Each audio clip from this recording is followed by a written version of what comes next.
Hello আমার প্রিয় ছাত্রছাত্রী বন্ধুরা, আমি তোমাদের অমিতাভ স্যার। সবাইকে আমার YouTube channel practical and theory ক্লাসরুমে স্বাগত জানাচ্ছি।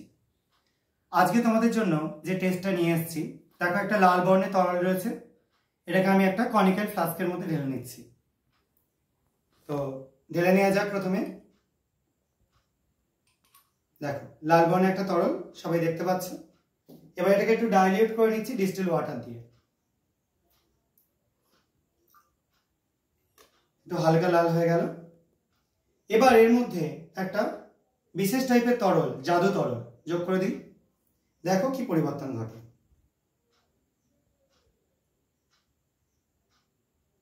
দেখতে পাচ্ছ আস্তে আস্তে কি হয়ে যাচ্ছে, লালচে বর্ণটা কালচে কালচে হয়ে যাচ্ছে।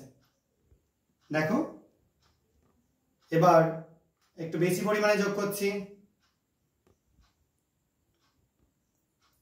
দেখো পুরো দ্রবণটাই একদম কালো হয়ে গেল। সবাই নিশ্চয়ই কালারটা ভালো মতো বুঝতে পারছো। এই যে পরিবর্তনটা হলো, এটা কেন হলো, কিসের জন্য হলো, সেটা নিয়ে এবার আমি এক্সপ্লেন করব।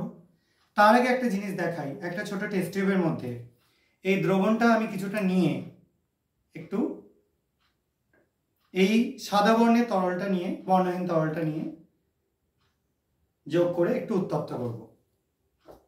লাইটার দিয়ে আপাতত করে দেখাচ্ছি তোমাদের। এই মুহূর্তে স্পিরিট ল্যাম্প জ্বালানোর সুযোগটা নেই।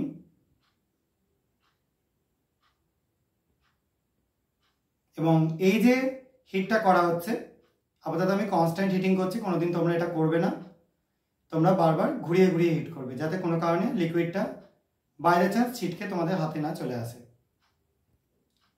এভাবে করাটা খুবই বিপজ্জনক। দেখো আস্তে আস্তে দেখো লালচে বর্ণটা আবার ধীরে ধীরে ফিরে আসছে।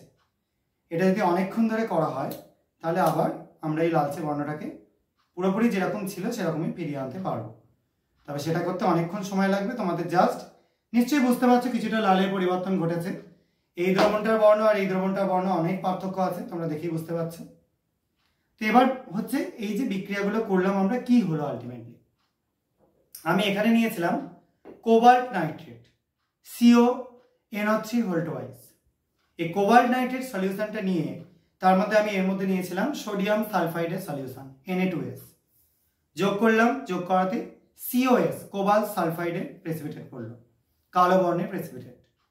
এবং তারই কিছুটা স্যাম্পেল এর মধ্যে নিয়ে আবার আমরা নাইট্রিক অ্যাসিড যোগ করলাম কিছুটা, দিয়ে হিট করতে থাকলাম, বয়েল করতে থাকলাম। এবং নাইট্রিক অ্যাসিডটা মোটামুটি 50%-এর কাছাকাছি বয়েল করাতে দেখো আবার আস্তে আস্তে কোবাল্ট নাইট্রেট তার নিজস্ব কালারে ফিরে আসছে।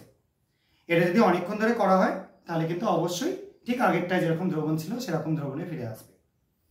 এটা কিন্তু কোবাল্ট CO2+, এটার জন্য খুব ভালো একটা টেস্ট, কনফার্মেটিভ টেস্ট বলতে পারো। যেটা আমরা সালফাইড দেওয়ার পর COS এর যে কালো মানে রূপটা আমরা পাচ্ছি, তার মধ্যে নাইট্রিক অ্যাসিড দিয়ে হিট করাতে আবার ফার্দার আমরা সেই কোবাল্ট সালফাইডকে, কোবাল্ট নাইট্রেটকে ফিরে পেতে পারি। মানে এটা কোবাল্টের সল্টের জন্য একটা আইডেন্টিফিকেশন টেস্ট। আজকে তোমাদের এই টেস্টটা বোঝানোর জন্যই আমি এই অ্যারেঞ্জমেন্টটা করেছি। আশা করা যায় তোমরা বুঝতে পেরেছো। যদি না বুঝতে পেরে থাকো, তাহলে তোমরা আমার কমেন্ট সেকশানে গিয়ে কমেন্ট করে জানিও কোন জায়গাটা অসুবিধা আছে। আর যদি ভালো লেগে থাকে, তাহলে চ্যানেলটাকে সাবস্ক্রাইব করো, ভিডিওটাকে লাইক করো, বন্ধুদের মধ্যে শেয়ার করার চেষ্টা করো। এবং আজকের মতো এইটুকুনি। সবাই খুব ভালো থাকবে, সাবধানে থাকবে। বাই।